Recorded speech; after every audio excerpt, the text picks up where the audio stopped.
I don't know anything about Flash Gordon. I just brought me on here like a third wheel on a dead dog. Gentlemen, let's broaden our minds.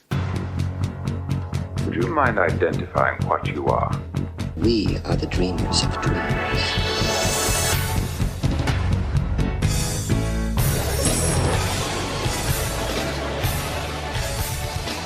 Are they in the proper approach pattern for today? Negative. Dispatch Ajax. All weapons! Now! Charge the lightning field. Welcome to the Dispatch Ajax podcast, the geek culture podcast for normies and geeks alike. I'm Skip Harvey.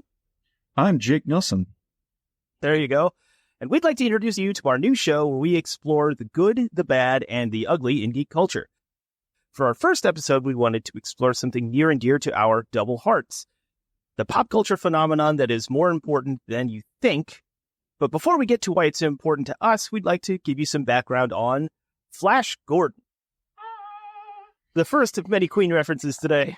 Before we get to why it's so important to the two of us, we'd like to give you some background in a segment I like to call Speeding Bullet Points. Pew, pew, pew. So in this, we will give you some basic bullet point topics throughout the episode so that you can get a lay of the land before we dive into the nitty-gritty. So our first bullet point is that it's important to remember that Flash Gordon is based on Buck Rogers, who in turn was based on John Carter. The concept for Flash Gordon was sourced from When Worlds Collide. Second important and interesting bullet point, Flash and Buck Rogers were both played by Buster Crabbe.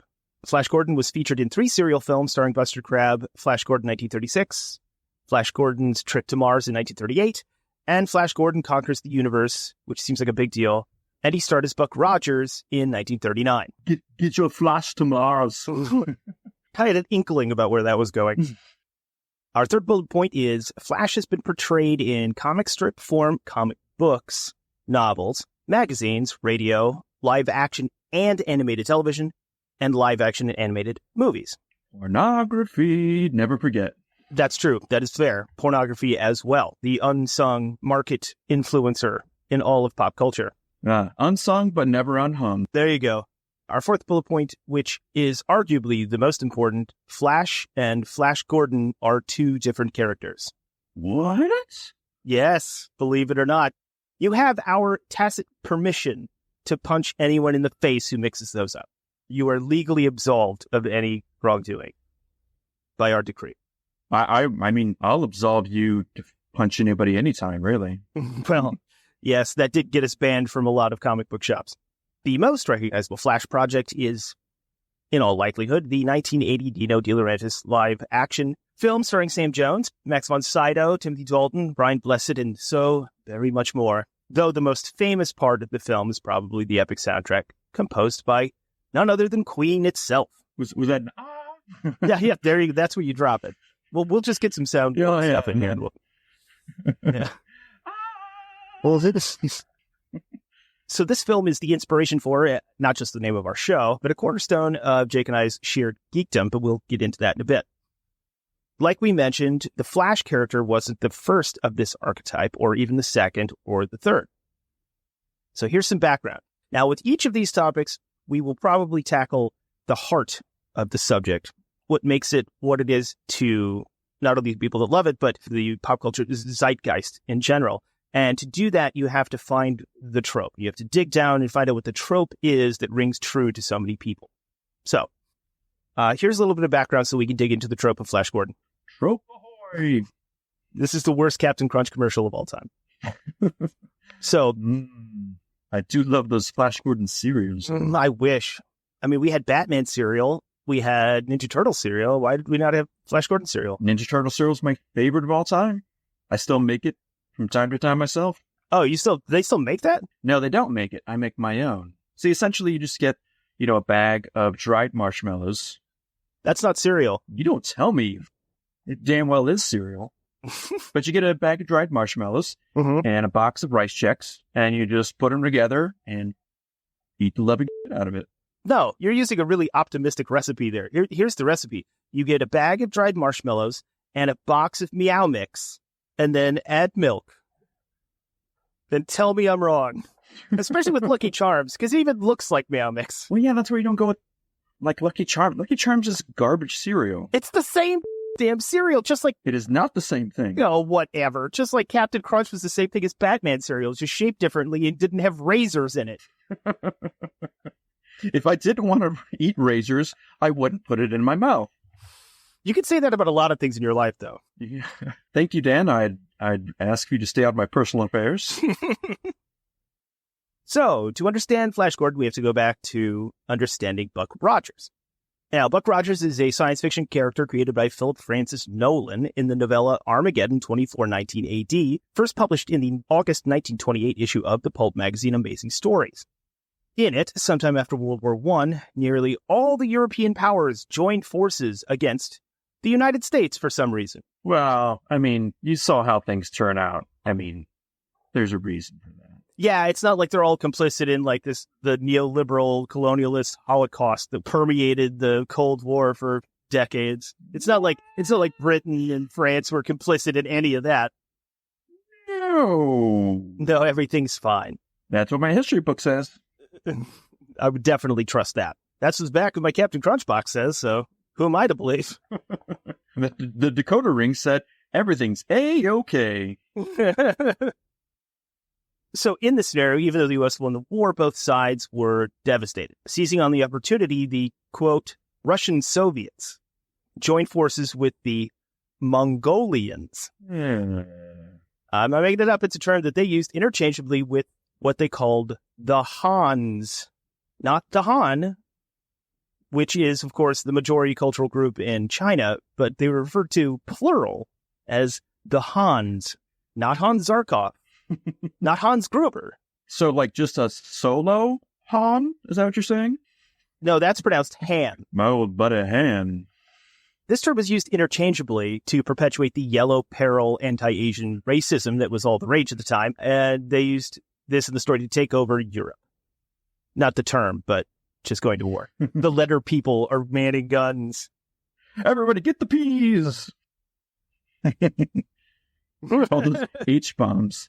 Oh, that's a good one. Damn it, I should have thought of that. Drop some F-bombs in here in a minute. And this is all long before the communist revolt in China, mind you, so that's kind of bizarre. But the yellow menace archetype was rampant at the time, so they just played on that, and nobody saw any problem with it. In this story, the U.S. collapsed in on itself, while the Hans turned against the USSR and defeated them as part of their march toward world domination. And then, way later, they turned to aggression toward the U.S. in 2109, which was now essentially a third world country. They took over pretty easily, like Red Dawn, and the U.S. was no more. Somebody's got to. This is what happens when you don't have Patrick Swayze defending this. That's right. The Swayze shield went down, and we're open to attack at any moment. I would remember when Reagan was putting this forth, the great Swayze shield from the sky is going to protect us all. Mm-hmm. The Swayze Wars orbital platform. Well, Mommy, looks like we need a Swayze shield. On the side, it said, be nice until it's time to not be nice.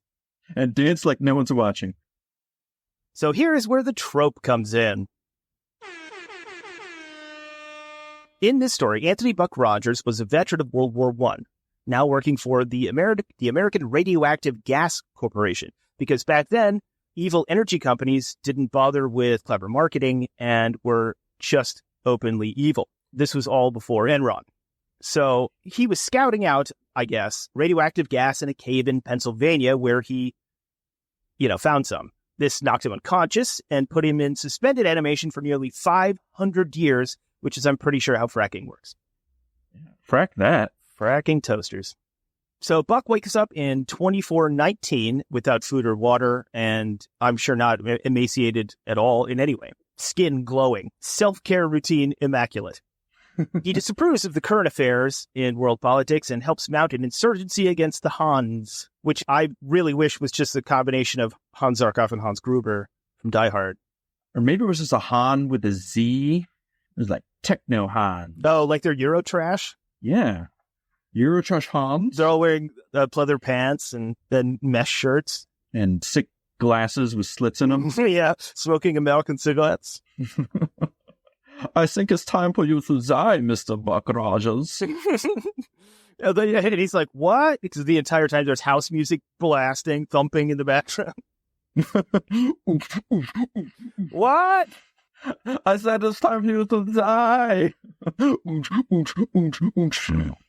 Oh, man, and they all take a bunch of 2CI, and then they all have to go to like a diner afterwards, come down, and then they all get American-style cheeseburgers. Yeah, I like this movie a lot. yeah. This thing writes itself.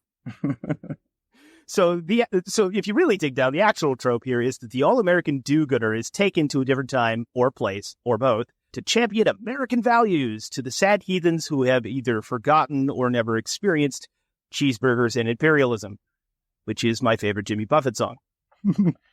Buffett's in space. Yes. I think we discussed that last night. Warren Buffett and Jimmy Buffett together once again in a cop buddy movie, but in space. Yeah. It's like Rush Hour or 48 Hours, but in space with two old white men. And they're Buffett buffets. Mm-hmm. They're Imperial Golden Corral. And of course, this hero does this to defend these poor downtrodden people against despotic rule as their white savior. And before anyone claims that that's too much editorializing, it's important to remember that the origin of this trope goes back to John Carter of Mars, where a Confederate soldier is transported to the Red Planet to fight depression. Wow, thought that too. To fight oppression. Man, I sure am sad. It just shows that John Carter just swings in through one of the windows in the Breakfast Club. John Hughes is John Carter of Mars. Yes. Yeah. Smoke 'em up, Johnny. It's just a lot of Ali Sheedy screaming at people. She's the true princess of Mars. That's why Mars doesn't really have much going on anymore. We had a lot of water and civilization, but then Ali Sheedy took over. We kind of just devolved, really. Their like ruling council was like Ali Sheedy and Margot Kidder and Shelley Duvall and Sean Young. The 80s sad ladies of space. Yes. You know what that is? That's Ridley Scott's Designing Women. Yeah, but it goes on forever. And Sigourney Weaver's the only one that comes out on time, which I'm fine. Yeah, that works for me. Yeah, also Hollywood from the movie Mannequin. Nobody remembers that? Oh, yeah. No, I remember Hollywood. He was in Designing Women. He was the... Yeah, I know. Yeah. This is for their benefit, Jake. This is for their benefit. By that, I mean Kim Cattrall and the guy that played Hollywood in Mannequin. Kim Cattrall also is on that panel, by the way. I feel like she's like more of a guest star who just stops by. No, that's Shelley Long. Where's Michelle Pfeiffer pop in? Is she the upbeat niece of one of them? She is way too young at that point. Exactly. Like she's the teenager who comes in. You're in the Delta Burke era here. Come on. I'm always in the Delta Burke era. You're the once and future Kirstie Alley, you know? Lineup sounds like the worst version of Wonder Woman ever created. If that's the Amazon you have to rely on with. Should we save humanity? Is it worth it? I brought my own suit. But not for those men to ogle. No, they could work out like a superhero team. Like Margot Kidder rams her car into Tim Burton's house so that Sean Young can convince him to make her Catwoman. Okay, I'm following you. But I'm missing all the cocaine and cigarettes. I thought that was just assumed. I mean, I thought that was like you got handed those at the door, you know? Yeah, I mean, you don't get to point A without point C. Yeah, it's just a snake eating its own tail there. And 80s Ouroboros of cocaine and cigarettes. The Robert Downey Jr. story. Told by an all-woman panel. Oh, that's good. I'm sure they'd have a lot of good things to say. It's Robert Downey Jr. and Rob Lowe going, don't say it. Just come here. Come here. 88 lines from 44 women about Robert Downey Jr. 88 lines of coke from 44 women about Rob Lowe. So, and that's much like Pokemon. So, I love the episode 0 recurring joke.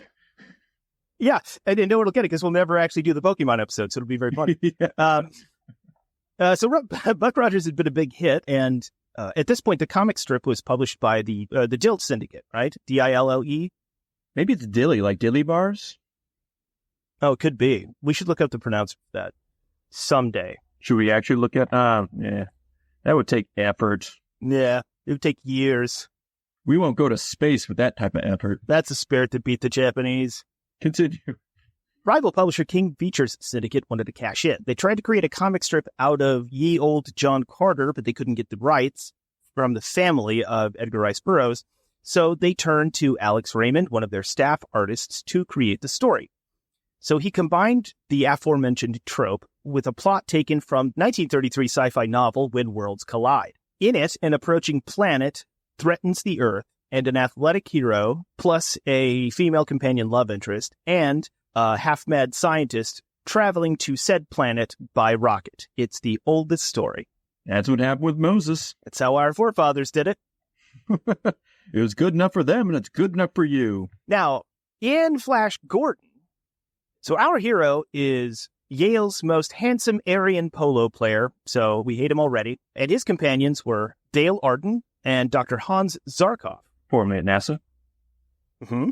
This story begins with Earth threatened by a collision with the planet Mongo. Dr. Zarkov, Formerly at NASA, invents a rocket ship to fly to space in an attempt to stop the disaster somehow. Flash is flying on a commercial, or at least passenger flight, and meets the young woman next to him and probably being a creep. For some reason, he was wearing a parachute. It begs the question, why is a grown man wearing a parachute on a commercial flight? I think he's literally just playing to blow up every single plane, but he's so bad at it that it never happens. That's right. I mean, that's a red flag, right? Like, he's obviously D.B. Cooper, right? I mean, the dots connect. He's either D.B. Cooper or he's character actor D.B. Sweeney, who is in Fire in the Sky and the underrated show Strange Luck. I think D.B. Sweeney would have been a great Flash Gordon. Probably not, but it's fun. It's fun to pretend. I know you hate Fire in the Sky, so I had to bring that up. It creeps me out. It's not a hatred. That's what I'm saying. It's that it gets me. It sure does. I know. It's one of your things. I know. Just like me and spiders. Can't. It's you and DB Sweeney vehicles and me and spiders. It's not aliens in general. I mean, if one happened to book a room at the Holiday Inn Paramus and invited me over there, it's not going to be a problem. It's just if he kidnaps me against my will. If Lord Kenboat comes up to you on the street. Ooh, space candy. Yes, please. Where are we going? Rocky.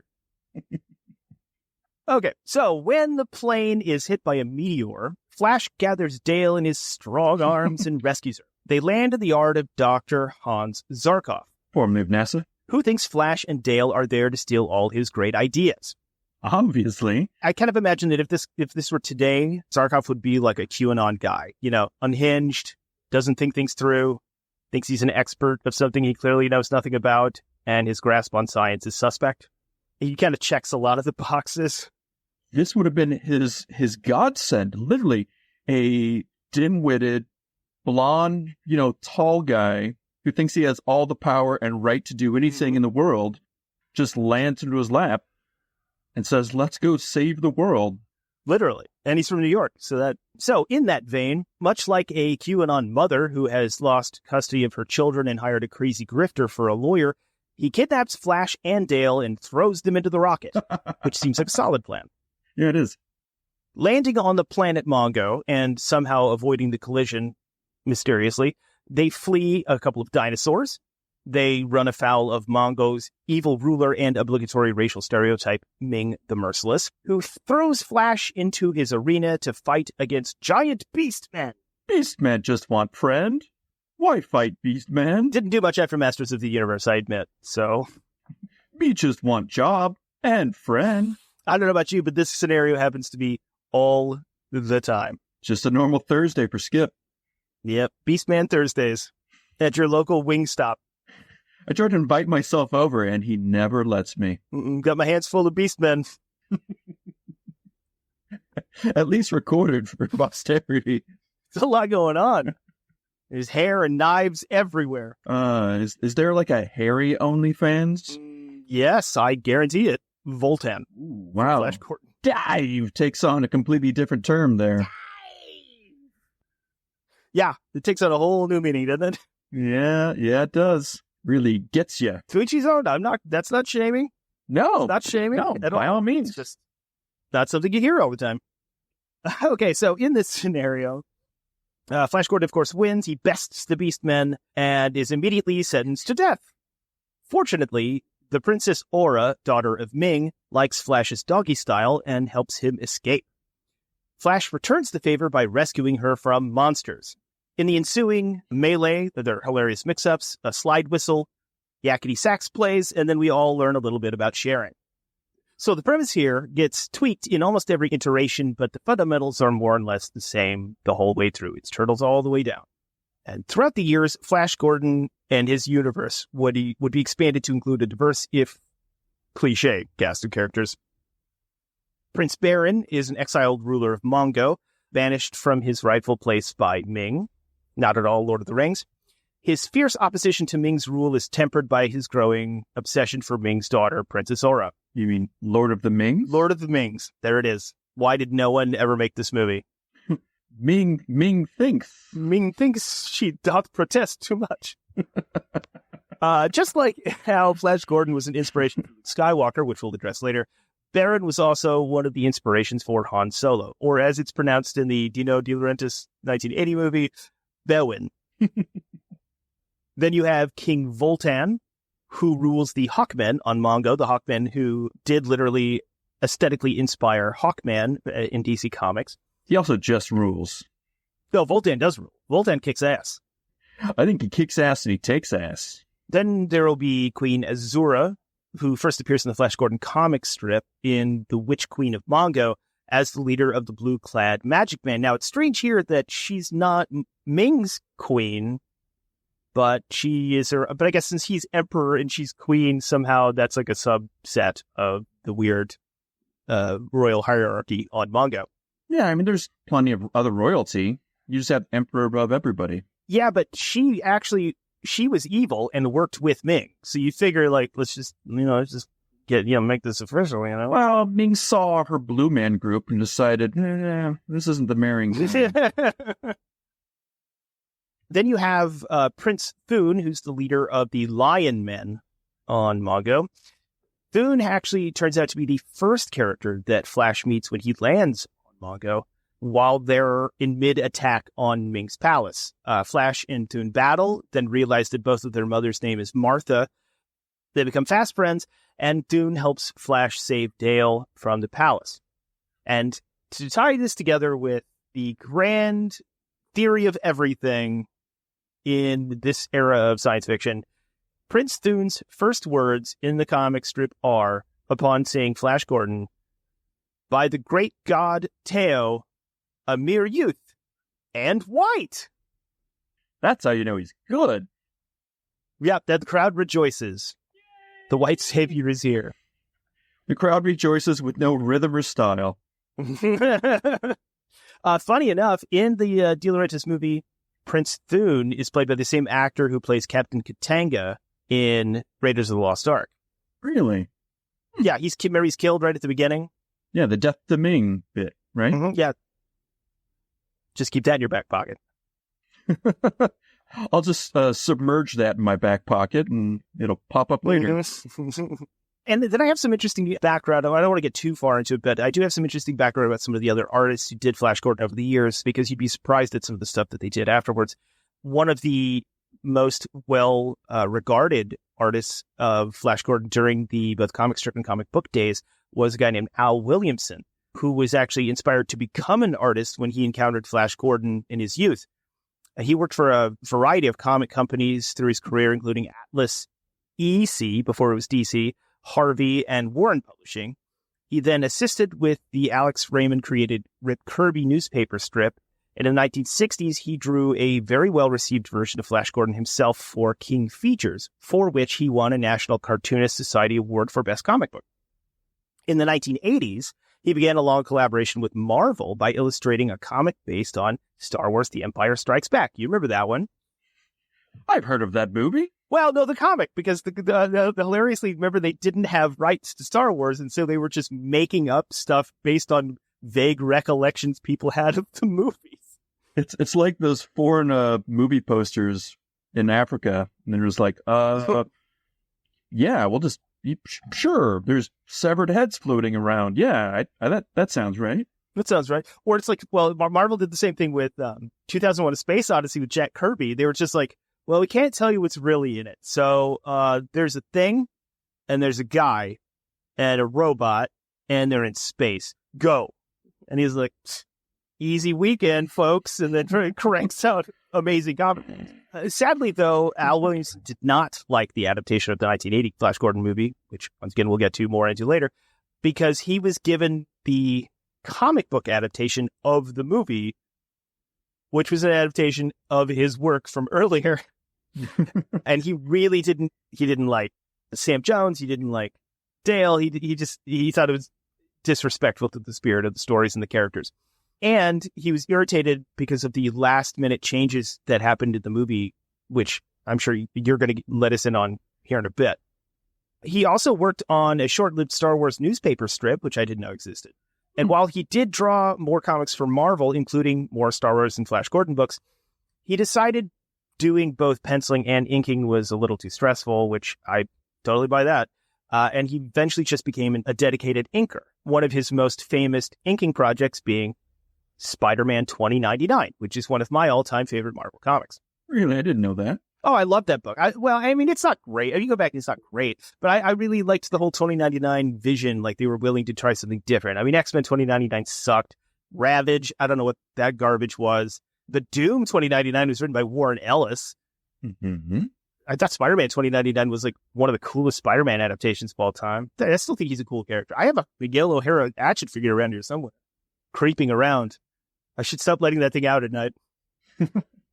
Okay, and so in some of the other media, we'll kind of go through this quickly. Some of the other media, one of the more famous incarnations is in 1954. They blasted into your home with the popular medium of television. Perhaps you've heard of it. Now, this adaptation was particularly fast and loose, with Flash played by Steve Holland, Dale played by Irene Champlin, and Zarkov played by Joseph Nash, now serving as agents of the Galactic Bureau of Investigation in the year 3023.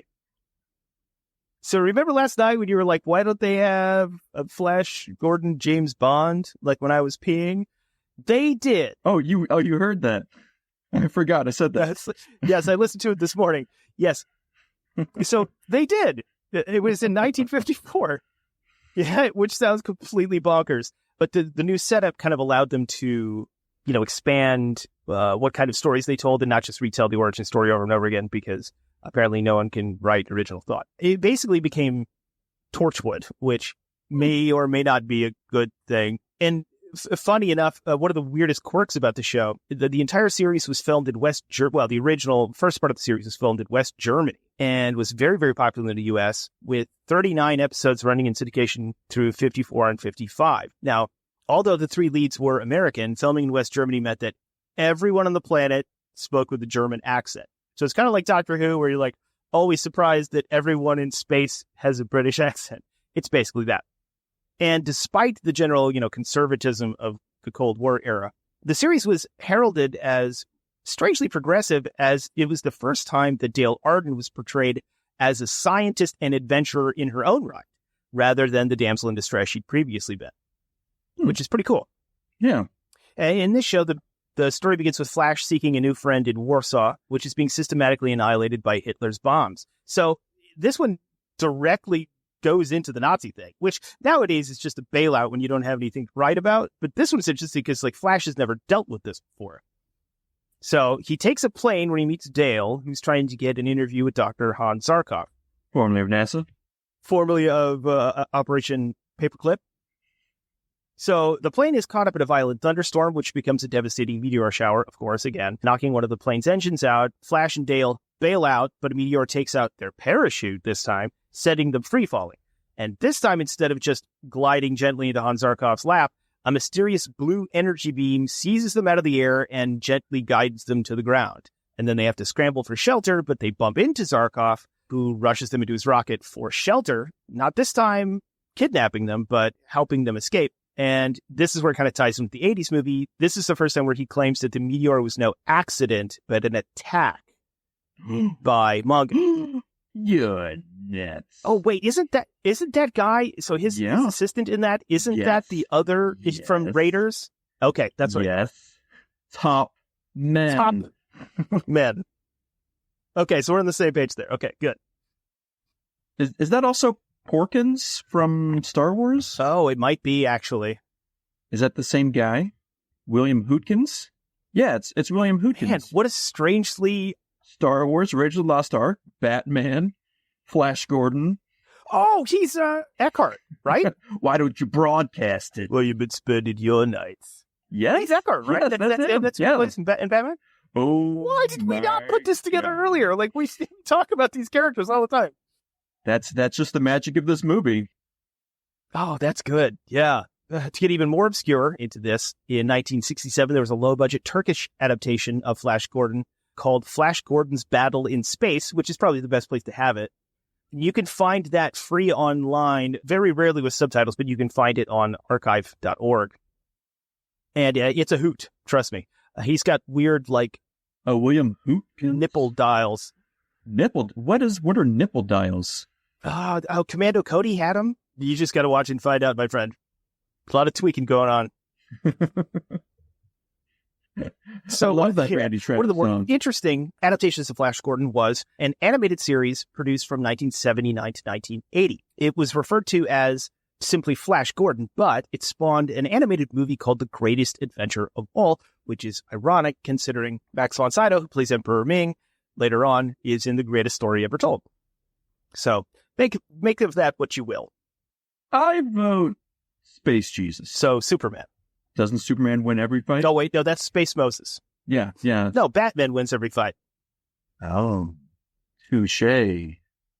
So the interesting thing about this was that it was a Filmation project, and people actually really, really liked it. It had pretty good reviews among, boomers who had grown up with Flash Gordon, and it came out right after Star Wars. Now, Filmation produced the series in 1979, partly as a reaction to this mammoth success of Star Wars, which is ironic, and we'll get to that later.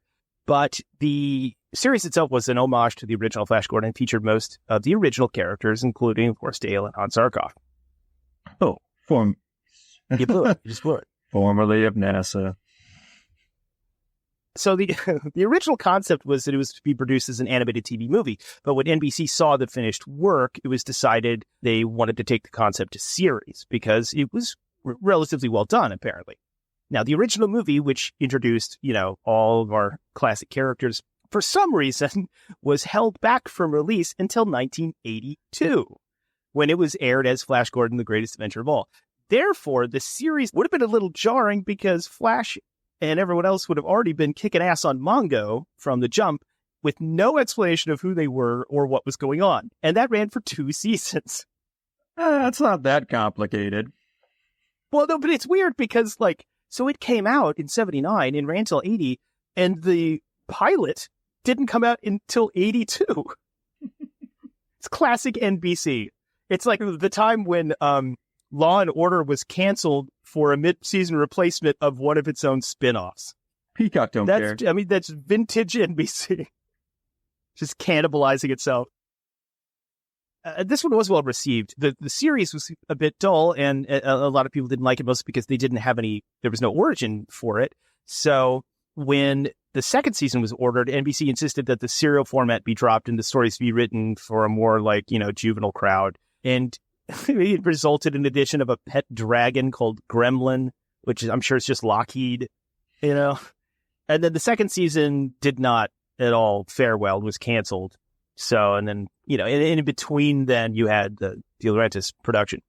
Of course, now, if you're looking for this, if you ever want to watch it, it might be a little difficult to track down only because though the title screen says Flash Gordon, and although the series is now known by a bunch of different names, including The Adventures of Flash Gordon and The New Adventures of Flash Gordon, I don't know how it could be both at the same time, though I guess those aren't mutually exclusive. Each source that cites these names seems to have a different variation on it. So For instance, the 2006 DVD box set calls the show Flash Gordon, but the official Hearst Entertainment site, which owns it, calls the show The Adventures of Flash Gordon. So pick any one of those, play Mad Libs with it, and I'm sure you'll eventually find it. Gordon Adventures News Flash. Yeah. Gordon Adventures News Flash. There it is.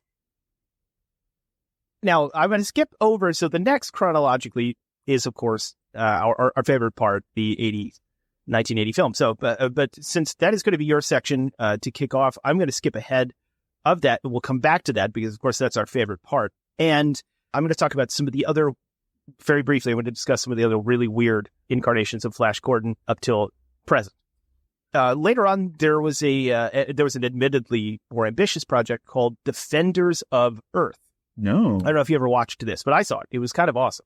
I don't remember this at all. Yeah, it was great. It was actually really cool. So it was in the mid 80s. It was around the time of like winding down of Masters of the Universe and like Thundercats, you know.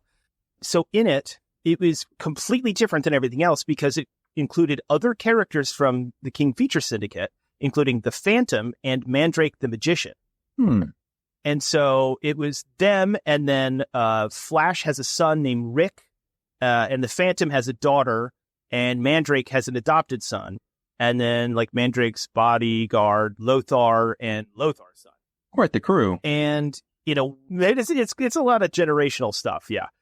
In a weird and really dark twist, the team's supercomputer is run by the consciousness of Dale, who is Flash's wife and Rick's mother, who was killed by, well, thankfully now green-skinned Ming in the very first episode.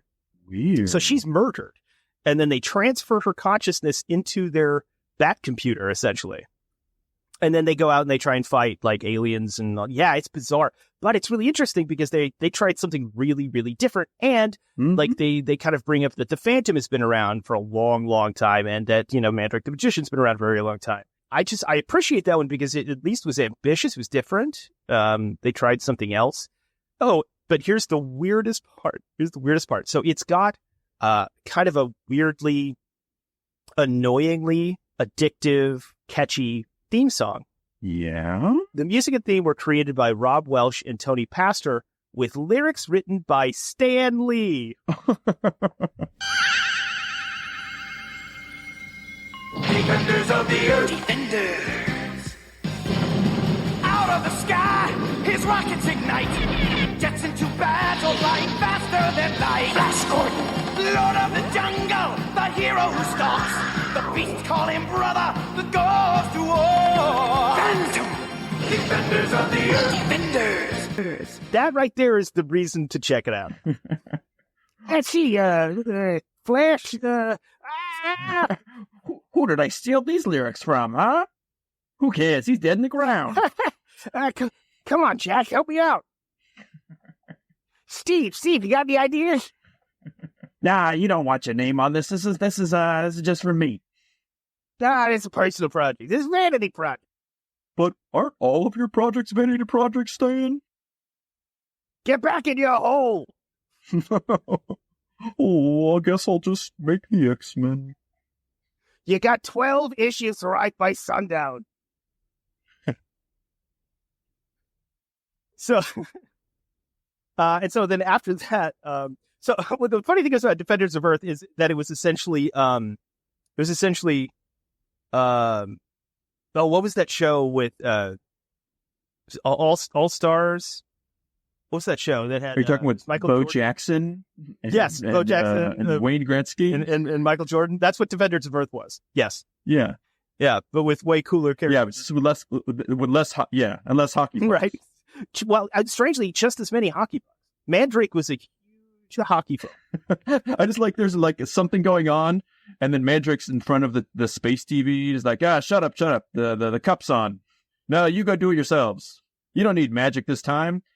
Ask Lothar. I don't give a What? Red Wings? I'm a Maple Leafs guy.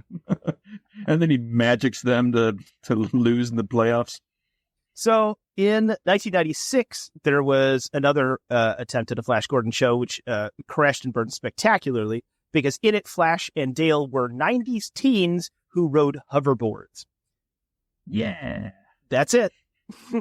That's it. That was the whole thing. It ran for one season and is mostly remembered as not being remembered. So it is a good example, though, of how Flash incarnations always are products and reflections of the time in which they're made. Now, this brings us to the last in popular media other than the comic strip, which actually was published until, I want to say, 1993, which is surprising. And the comics, which have kept on going. Well, now they were brought back because Dynamite picked them up, which is great. Well, it's something. Well, I like the idea that there's Flash Gordon in pop culture always. So the last thing we'll touch on as far as recent popular media until we get to the De Laurentiis stuff is in 2007, the Sci-Fi Channel produced a new version of the Flash TV show. So in this version, having Flash travel to Mongo was done through a wormhole, not a rocket, and it completely deviated from the story almost entirely. This way, Flash wouldn't be trapped on another planet and have that sort of, I don't know, conflict or peril. He could just, travel back and forth when he felt like it. And in it, Ming controls the, quote, source water, which is the only source of safe drinking water on Mongo. But, if you have that wormhole, why don't you just come to Earth and take it? Do not let yourselves be addicted to space water. Or maybe it's the water that the sandworm, larva produces. The water of life. Unlike previous adaptations, Ming isn't called Ming the Merciless. He's just called the Benevolent Father. But this is a mess. They tried to make him seem like a combination of a cult leader and like an Eastern Bloc dictator, but it doesn't work. He doesn't have any of the charm or charisma or ability or depth or character. One might say anything. He barely has a face. I mean, it really is pointless. I mean, he's really awful. And in this, thankfully though, in this version, he's just like a white guy instead of making him vaguely Asian, I mean, they still have Princess Aura, but in this version, she hates her father for his brutality. And then they introduced this new non-Earthborn character named Balin, who's a bounty hunter from Mongo, and then she gets trapped on Earth and becomes a comrade of Flash and Dale and Sarkov, and helps them guide them through Mongo or whatever.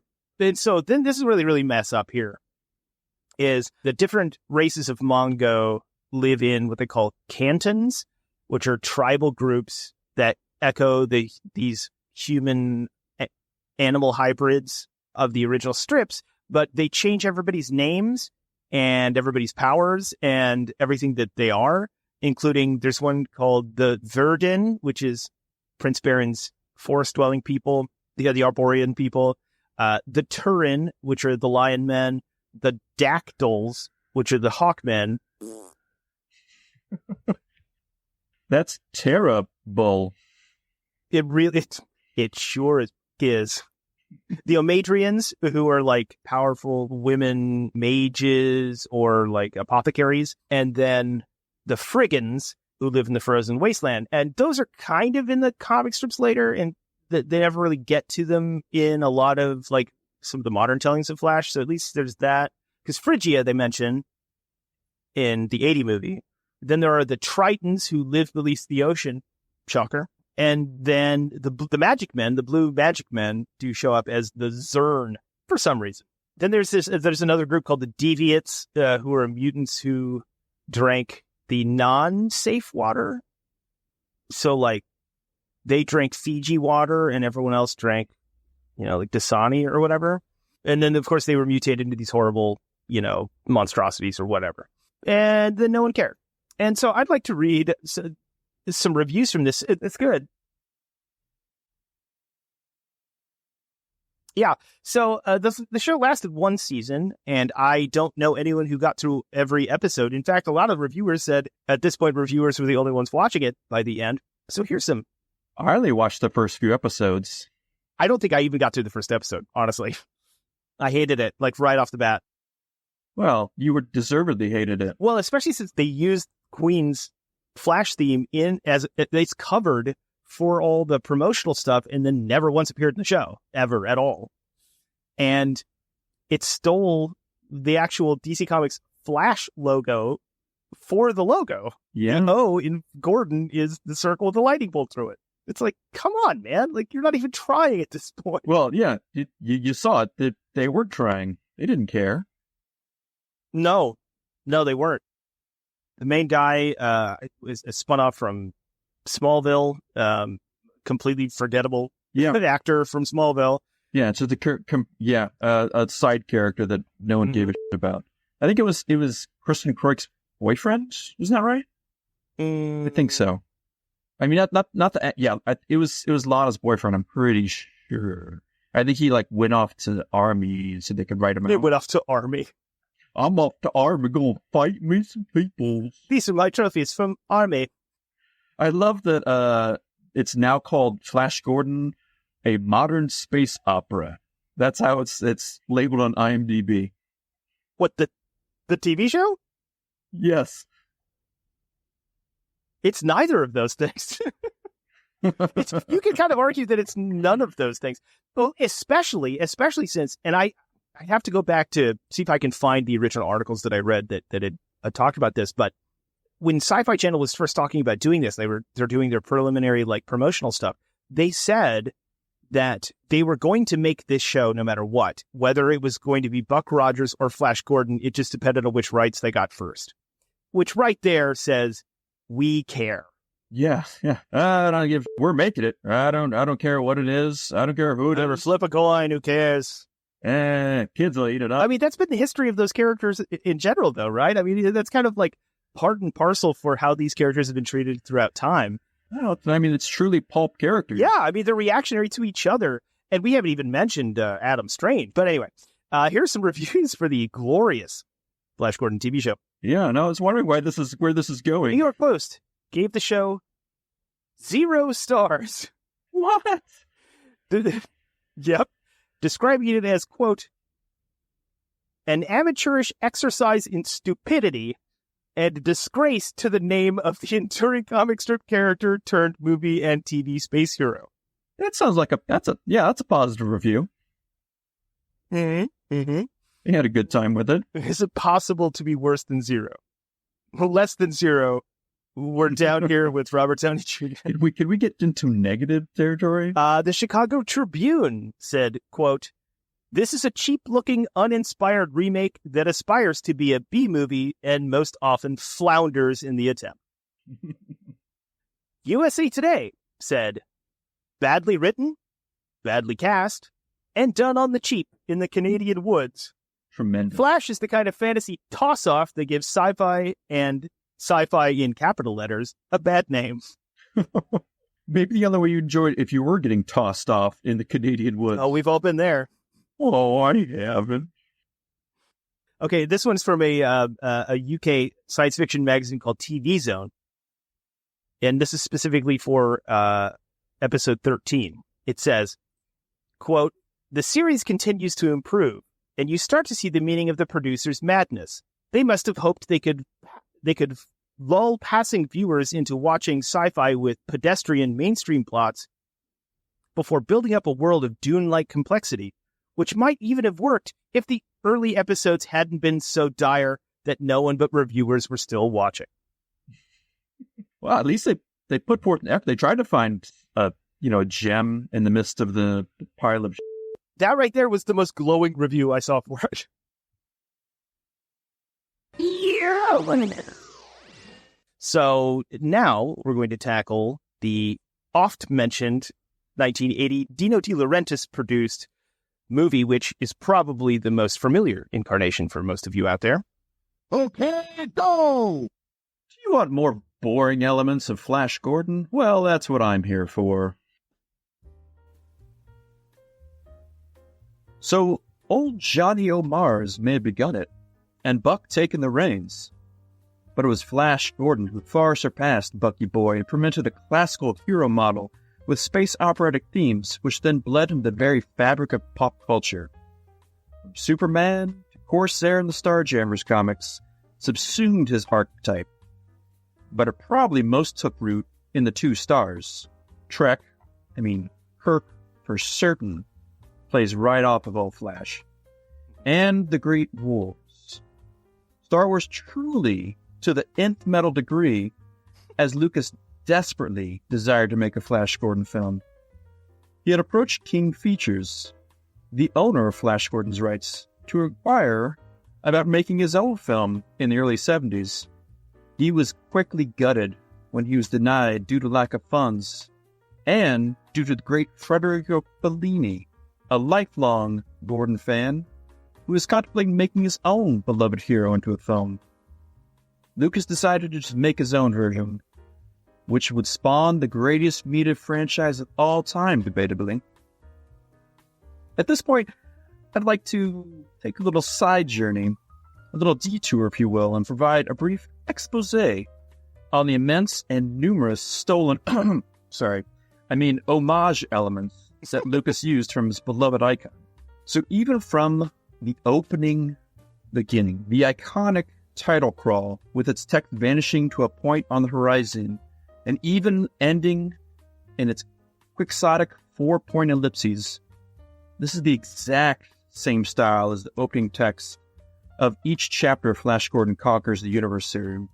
Then we get Episode 4, As Your Beginning, which is a strong and dead-on nod to the serial nature that Lucas was aping from the Flash Gordon features. Then you have the old-fashioned wipes quickly moving between action scenes. Again, something that was done all the time with the old Flash Gordon serials. Well, those wipes, they use those again. They carry that over in Indiana Jones too, kind of like hammering home the whole serial nature of both of those franchises, right? Oh, completely. Yeah, no, it was an easy technique to get from one point in the script to another within those serials without, any connective material. You really didn't see it that much up until Lucas did it. It was considered hacky because like when, those were considered innovative because they were new techniques of transition, not just fading from one to another. And, they would use them in things that like pop culture serials and stuff like that. And so it was considered lowbrow by higher art filmmakers. And so it was kind of a no-no in film schools, like never use these things because it's the Comic Sans of, of transitions. Exactly. Yeah. But it does.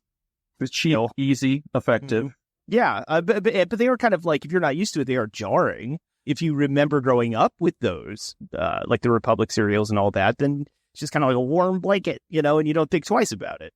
But isn't that weird now that we see, if we ever see anybody doing that again, we're like, oh, it's the Star Wars wipe, not the Flash Gordon wipe, not the Buck Rogers wipe, but now it's the Star Wars. Well, what's old was new again.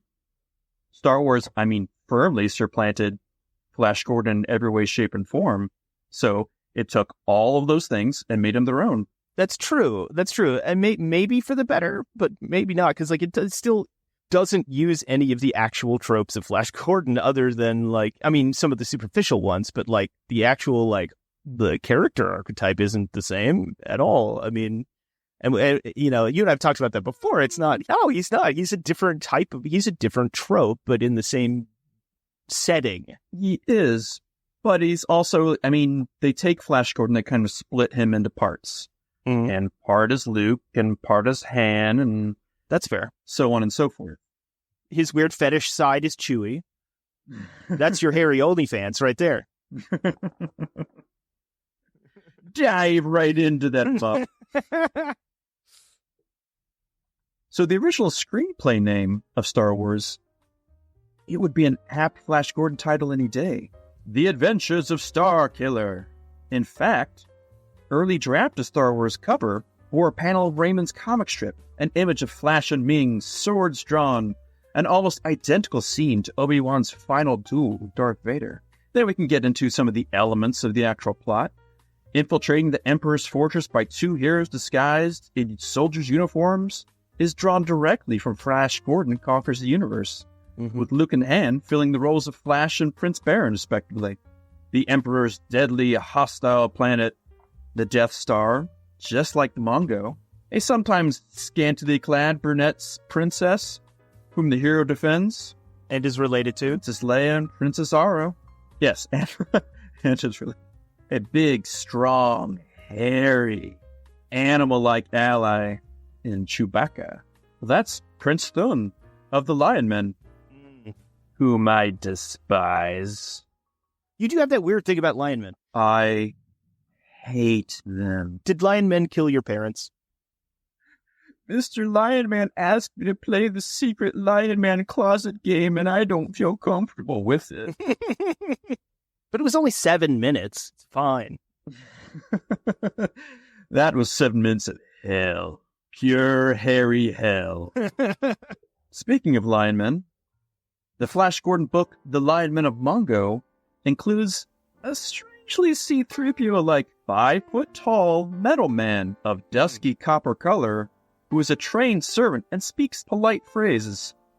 Gordon also fights a fearsome monster found underground, and they fight in an arena. There's Gokko, or Orangopoid, just like the Rancor from Return of the Jedi. Oh, okay. Yeah. There's a city in the sky, ruled by someone who originally works with the villains, but then later joins the heroes. Lando of Bespin, or Cloud City as many might say, and Voltan of Sky City. There's of course the ray guns and the dogfighting spaceships. Those are all retained elements from the Universal Flash Gordon serials, and from other things. So Princess Leia, in her scantily clad, more of a Princess of Mars outfit, but she's more well known for the buns on the side of her hair, right? Well, that's taken directly from Queen Freya.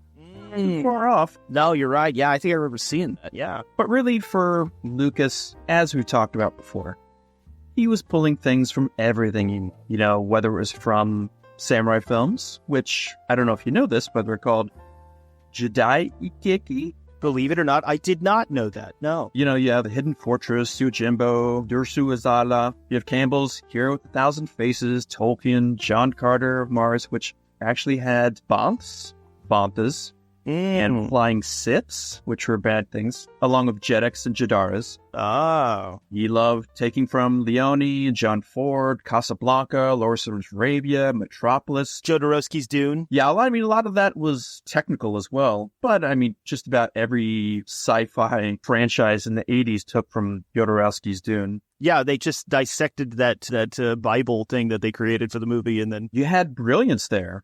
Yeah, you just, I mean, if there's great things there, take it if nobody's using it.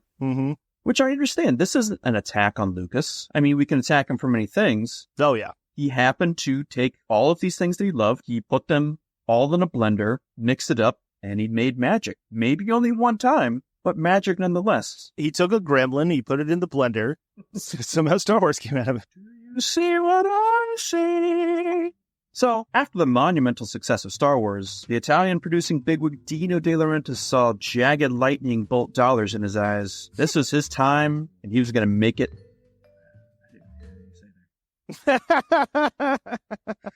So, when Dino was looking for someone to direct this soon-to-be blockbuster billion-dollar idea, he went to an Italian friend of his, but really an Italian giant, because Federico Fellini was still in the mix to make a Flash Gordon film, but he soon declined. So Laurentiis then went on the search for a new director.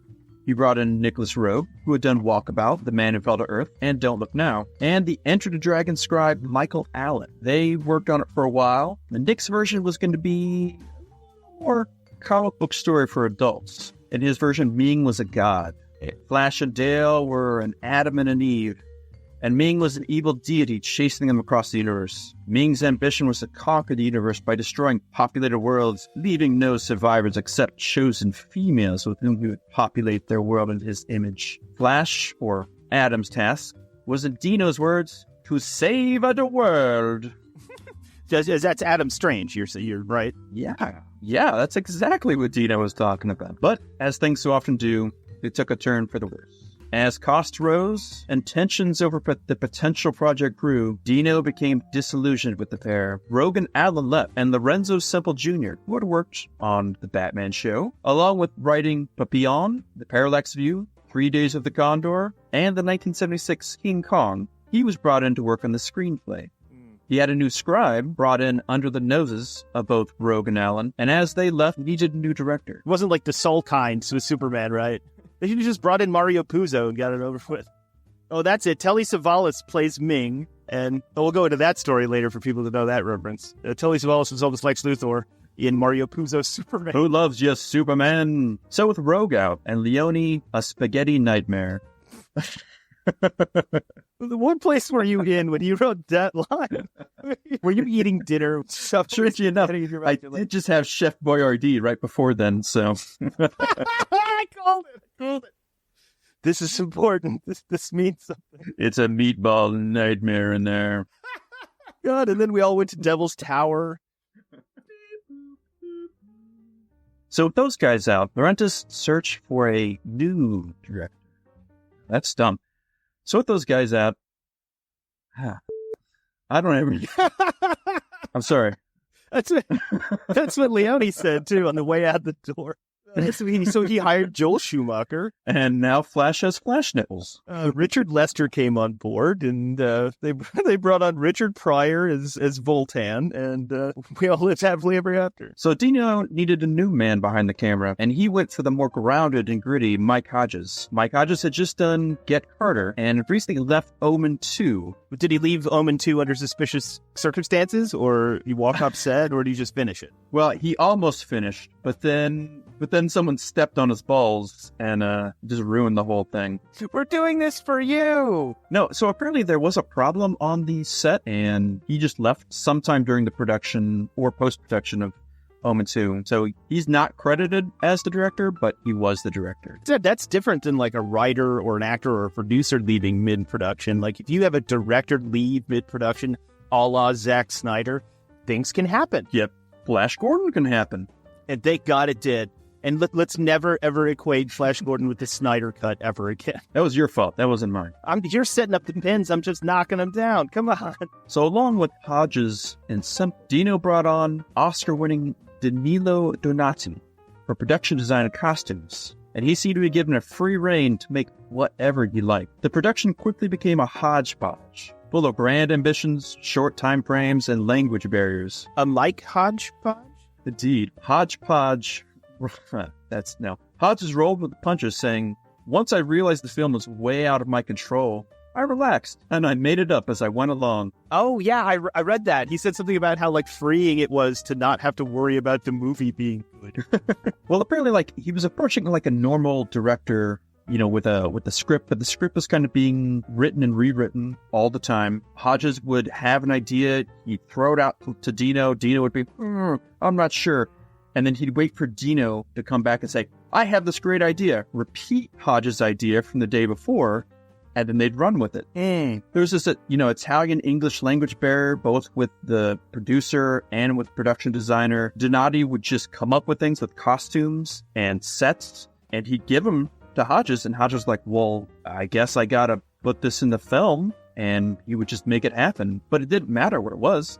So apparently Donati made a huge tree for Arborea, this huge tree set, but there was no way to film this tree set, but he put it in the film nonetheless.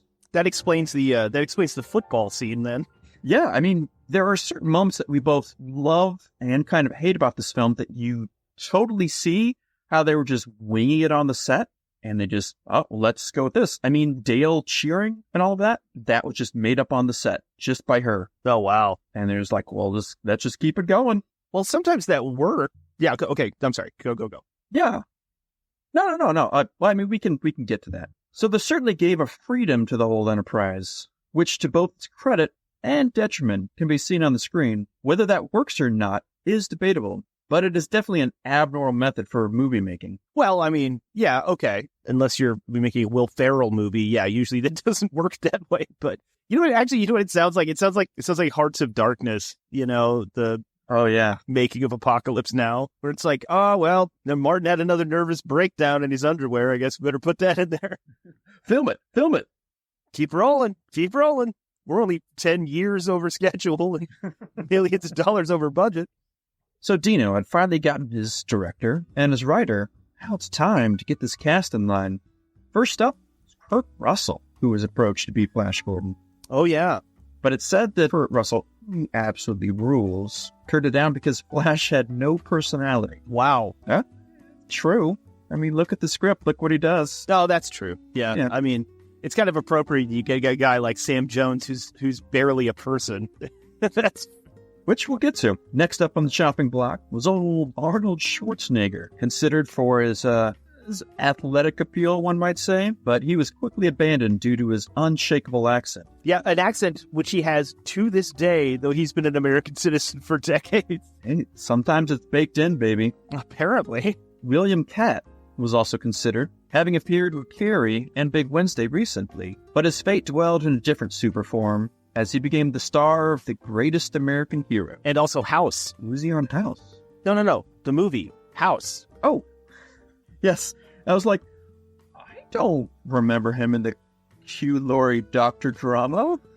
No. It's a Discovery show about renovating haunted houses. Yeah. Is George Wendt still there? George Wendt is with us always. Eventually, hunky, all-American, and naive Sam Jones was cast. Previously, his only feature had been the Dudley Moore vehicle 10. Not directed by Fellini. No, so there's 8, 8.5, 9, 9 3/4, 10. Yeah, I guess there's 3.14159. Yeah, it's directed by Darren Aronofsky. Yeah. Yeah. Too bad nobody drilled a hole in their head in this one. No, it's La Strada, the Fellini cut. Anthony Quinn drills a hole in his head in the middle of it. It's really Yeah, I'd call that. Sorry. So Jones got a helping hand from, strange enough, Dino's mother-in-law, as she saw him as contestant on the dating game. That's how he got his name to Dino's ear. But he still had a 10-month-long audition process, which I have no idea what they're doing for 10 months. I mean, if you're getting somebody's ear, just do like SETI Alpha 5 and Star Trek 2. I mean, it's pretty easy, right? Sam Jones is the lone inhabitant. Sam Jones is the only remaining indigenous life form. Not quite domesticated, of course. Yeah, now this all checks out. You see, Federico Fellini exploded 6 months after they were left. Love it. Along with Jones as Flash, Melody Anderson was also a newcomer and got the role of Dale Arden, but only 3 days before shooting, when the Canadian Sports Illustrated model Dale Haddon left the production at the last moment. Do we know why she left? Or So there's conflicting stories. I saw that she left because she had something to do or wasn't comfortable with the situation. I also read that Dino just didn't like her anymore and decided to switch it up at the last moment. It's lost the sands of time. like a Three Doors Down song, yeah. Did they do that Super Kryptonite? Yes. That's one of the lyrics in there. Oh. All right. That was the reference I was making. Well, that's sad. Don't make that reference again. Nobody wants to hear that. No, that's fair, because they're garbage. So with their two leads cast, it moved on to friends of Dino, with big hitters in the form of Max von Sydow, being cast as Ming the Merciless, and Broadway sensation Topol. I am Topol. Although Dennis Hopper was also considered by the producers, and I think that would have been pretty far out, man. Yes, the velveteen touch of a dandy fop. You've crafted this tale. Are those space smokes? That's been what I've been needing, man. Yeah, I mean it worked out really well for Waterworld. So, Well, who doesn't like Dennis Hopper? probably his family and friends, I'm guessing. I don't know. Anyone's ever worked with him? A fun fact for Max von Sydow is that apparently his costume weighed 70 pounds, and he wasn't able to sit in the costume. So whenever they weren't filming, he would just lay down on a board, which apparently a lot of the costumes they made were so unwieldy and weren't meant to be like truly lived in that other people, like all the Hawkmen, they all just had to lay on their stomach. Next up was old Brian Blessed, who was in fact a huge fan of the Flash Gordon serials as a child, and he landed his dream role as Vultan, which ultimately became his career-defining role. He said that he was truly made for this role, and he pointed to his utter resemblance to the Alex Raymond Vultan. Well, okay, but there's a little more to that. Is there? Reportedly, Brian Blessed went to Dino De Laurentiis in person and told him, if you don't give me this part, I'm going to punch you in the face. Yeah. And when Brian Blessed tells you something like that, you believe the man, and then you give him the role. End of story. Dino, if you don't give me this role, I'm gonna punch you in the face. Well, I can't do a good blessed. But that same bombast, which he brings to all facets of his life, that came to production of the film as well. Because apparently every time that they would be shooting guns on the set, all the space lasers, ray guns, the Jewish space lasers, you get making pew-pew noises, which would force Hodges to just yell cut and start over. I love it, though. Like, oh, yeah. I mean, that's just pure joy, right? I mean, that's just a man who he's living his best life right there. And he was loving it. He said, I couldn't fucking live without making the noises. What a great line. That's so good. You cannot not love Brian Blessed. God bless Brian Blessed. And I think that's probably emblematic of a lot of what was going on with this film. You know, kind of the chaos, the unusual form it was taking, but some of that utter joy kind of bleeds out into those scenes of these characters. The action of the wildness makes it fun, and you feel it. It does. I think that's one of the best parts about that movie. I think one of the things that makes it so endearing. Like, yeah, Flash is kind of dead weight in general, but like Max von Sydow is just he's just chewing up the scenery in like a great way, like a really great, not the same way Brian Blessed is, but like Brian Blessed is taking every scene and pouring milk over it and shoveling it into his face in every moment that he's on screen. Oh yeah. I mean, each one of those lines is deep fat fried, covered in honey. It's so good. I mean, even Timothy Dalton seems to be having a blast the entire time he's doing it. And he's pretty stoic for the most part. So yeah, Max von Sydow is just like come alive. That was the greatest role he ever played, and he was Jesus. Mirroring a bit of the chaos behind the scenes came the falling out between Sam Jones and Dino De Laurentiis. They had filmed most of things. Epic. It's like the breakup of the Beatles. Okay, so Dino's Ringo. It's a weird, bizarro world where Ringo matters. Yeah. Yeah, it's kind of, he's behind the scenes brains of it all, Most of the principal photography was already done, but Jones never returned to set. Now, it varies on who you ask of how much of the dialogue of Flash Gordon was redubbed by a still unknown actor, with Hodges saying, oh, only a few lines, and Sam Jones saying almost the entirety of the film, but it led to bigger problems later on, as without Sam, there was really hard to have much of a press campaign, which was a major blow for American promotion. I mean, really, can you imagine any other major film production like that, where the star just walks away and won't talk about the film? I mean, imagine Indiana Jones and Harrison Ford just doesn't want to have anything to do with it. The Imaginarium of Dr. Parnassus. Dead silence, crickets. But I mean, at the same time, how much ADR did they have to do? I don't know. I don't know. I mean, maybe with the wackiness behind the camera, with, what they were doing on set and just all coming off the cuff. And maybe there was an Italian sound man, not quite capturing everything. I don't really know. No, maybe there was an Italian Sandman. Morfioso. Oh. Hey. We don't talk about Morfioso around here, all right? You want to go meet the Sandman?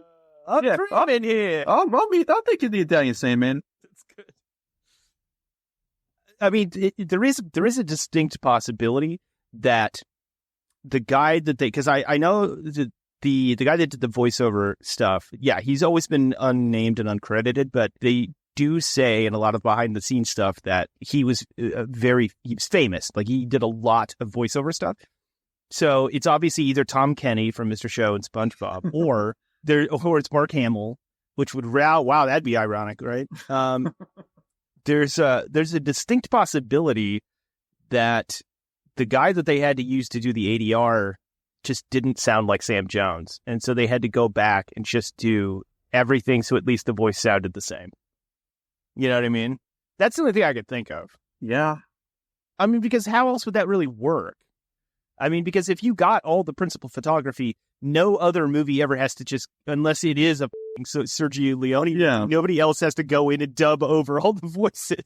I'm trying to think of like a spaghetti space opera. Oh, I know there are some. Here, I'll read you some of the titles of some of the more popular spaghetti sci-fi from the 60s and 70s. Okay. It's good. What do you got? We've got Kaltiki, the Immortal Monster. Everybody loves Kaltiki. There's a 2020 Texas Gladiators. Oh, really? Planet of the Vampires. I've seen that one. Mm-hmm. That one's bizarre. You've seen that one, right? Yeah, I have seen that one. Wild Planet. Mm-hmm. The Snow Devils. Ooh, that sounds promising. War of the Planets. Eyes Behind the Stars. That sounds interesting. Whoa, that's actually a great title. It is. Wait, so there's War of the Planets, and then there's War Between the Planets, both in the same year, from the same director. 77. Hell of a year. No, it's funny. This was 66, and it was, so War Between the Planets was released under the title Planet on the Prowl in Italy. Oh, okay. No, this is interesting. So listen to this. So this was apparently like a multiverse. They were trying to do an MCU type thing. A planetary MCU? Yes. Called the Gamma 1 series. And it was by director Anthony Margaretti. So the first one in the series is released as The Diaphanoids Came from Mars. Okay. And then the one that was released later that year in the same series by Margaretti was called War Between the Planets, released as Planet on the Prowl. The premise of which is a rogue planet is on an imminent collision course with Earth, and Earth is rocked by a series of cataclysmic gravitational events, and panicked scientists and astronauts fly to the planet to try and save humanity. Oh, wow. Full circle. Wow. Man, this is really a snake eating its own tail in Italy, isn't it? So Flash had a lot of problems, both in the making and in the promoting of the film. But there's one thing that was not a problem, and it's never been a problem. When you think of Flash Gordon, what's the number one thing you think about? Queen. I'm going to say Queen. Or in Dino De Laurentiis' words, who are the queens? Oh, yeah, I guess he did say that. Oh, man. Hey, who are the queens? But if up to Mike Hodges, it would have been Pink Floyd who would have been doing the soundtrack. Yes. But thankfully, as he later came to say, he came to his senses, and that Queen was by far the best choice, and went on to become the iconic. Mm-hmm. Well, right. It is iconic. It's, I think, what most people identify when they think. Most people don't know who Flash Gordon is until they're reminded or think of the main Flash theme by Queen. Like a lot of the lay people don't. It's so catchy and singable, and it evokes, I don't know, something. There's such a sense of fun that Queen brings to everything, but still being operatic. But it's not. But it's not a pop song. I mean, the Flash Gordon theme's not a pop song. No, it's really not. But for some reason, it had a weird crossover. It's something that I don't think many other bands could have even brought to the table. No, and we have even the Highlander soundtrack is a whole nother, that's a horse of a different color we'll get to later. So the film was done. It was released on December 5th, 1980, to mostly positive reviews. It ended up making $27 million in North America, which unfortunately was a bit of a disappointment. That and the lack of Sam Jones is probably what kept it from getting the sequels it was planned to make. I think Sam Jones said he had signed on for a 7-picture deal, but obviously it never came to be. What is this? Yeah. What is this, Chronicles of Narnia? Good Lord. True serials. Probably, I'm sure Dino had an idea for one a year. Just constant, pump them out. Each one was 20 minutes long. Flash Gordon won a single week at the American box office. It as the place, and then relinquished back the top spot to Raging Bull at the box office.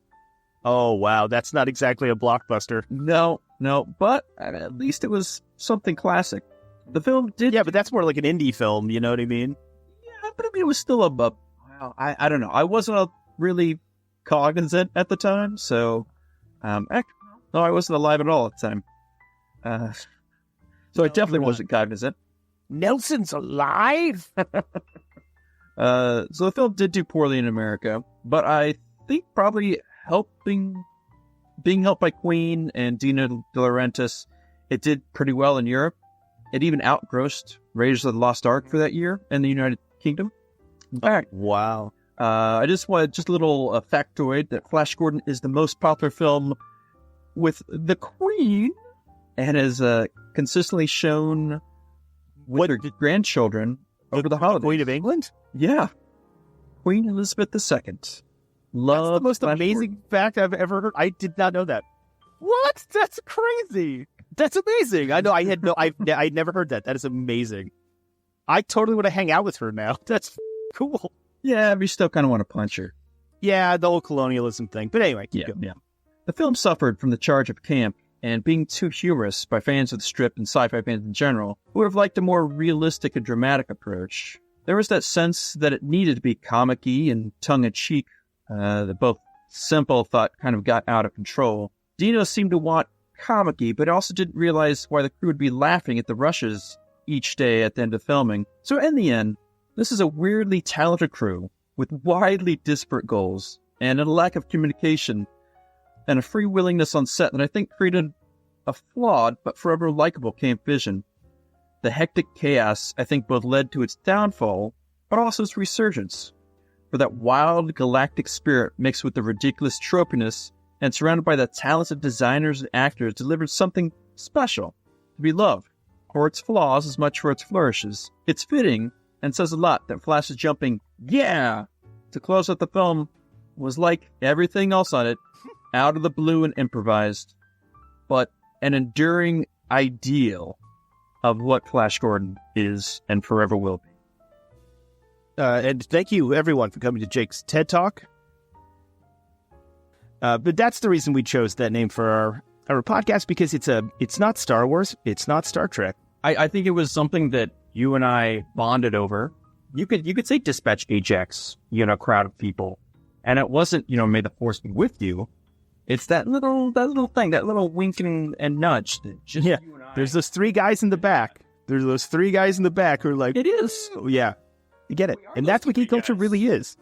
Yeah. And that's what geek culture really is, if you break it down to the purest form of geek culture. Those three guys in the back who knew exactly what you're talking about. That's us, even though there's only two of us. The third guy died. Remember, no matter where you go,